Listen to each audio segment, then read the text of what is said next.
have a look at this story now.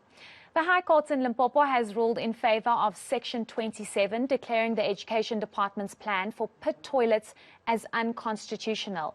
Judge Gerrit Muller ruled that the Limpopo Education Department was in violation of an order handed down during the case of the Komape family versus the Minister of Basic Education and others in 2018. This year, after 5 years after Michael Komape from the village drowned in a pit toilet in 2014. To tell us more on this, we are joined by Section 27 Director Nontsikelelo Mpulo. Thanks so much for your time. We really do appreciate it. I think let's just start off with the fact that the advocacy group is going to court to tackle this very important issue of pit toilets still very dominant in some schools. Good afternoon, Heidi, and thank you for having us on the show. Yes, we've been fighting this battle. You won't believe, since 2012, we were doing sanitation checks in schools, and during that time, we heard about the tragic death of Michael Komape, who fell into a pit toilet and drowned in January of 2014. We since took the case on behalf of Rosina Komape, his mother, to the High Court, and we essentially put to the court that the Department of Education needed to eradicate the toilets in all schools in Limpopo so that nothing like that, the drowning of Michael, ever happens again. And since that time, we went to court in 2018, and the judge delivered a comprehensive order ordering the department to eradicate pit toilets. However, he set out the steps that needed to be followed in doing that. And he has reiterated these very steps in the judgment that was delivered on Friday.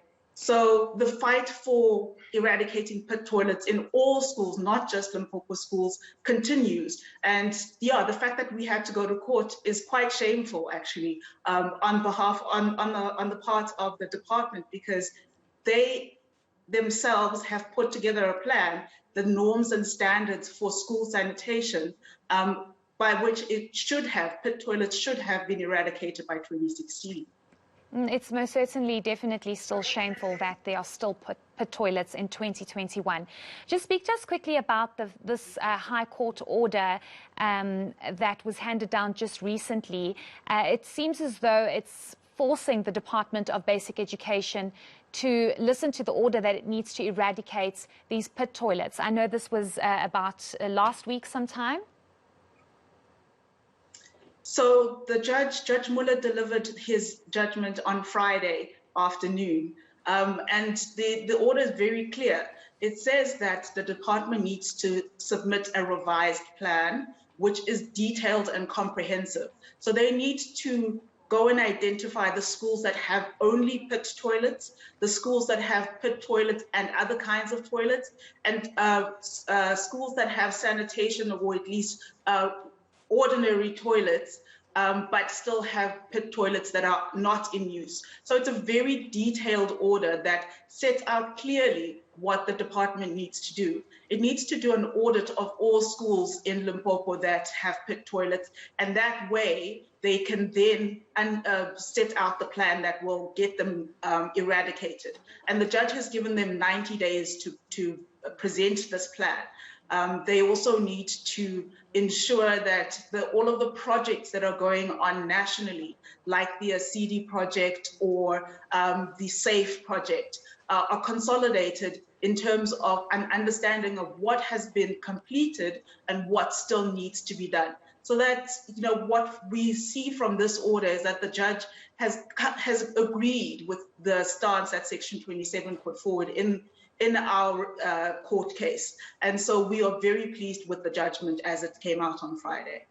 And then just lastly, speak to us about how, if you guys know, with regards to how serious the problem still is in schools. We know that this judgment is out to eradicate pit toilets, but how serious is it? Do we know how many schools still use pit toilets? So in Limpopo, there are about 1,640 odd schools that require sanitation needs, as the department has put it. And so this is why I think the judge had to set out exactly what is required, because sanitation needs is a very broad term. And so we need to understand, of those 1,600 schools, how many actually have pit toilets and how many have a combination of sanitation provision. And so, yeah, it seems like a very large problem. What the department has tabled in terms of its project plan was that there were about 400 schools that had pit toilets only. But they need to address the other ones that have a combination of sanitation situations. Great. Thanks so much for that insight. We do appreciate it, and we wish you all the best, because we should not be having pit toilets in 2021. Thanks so much for that.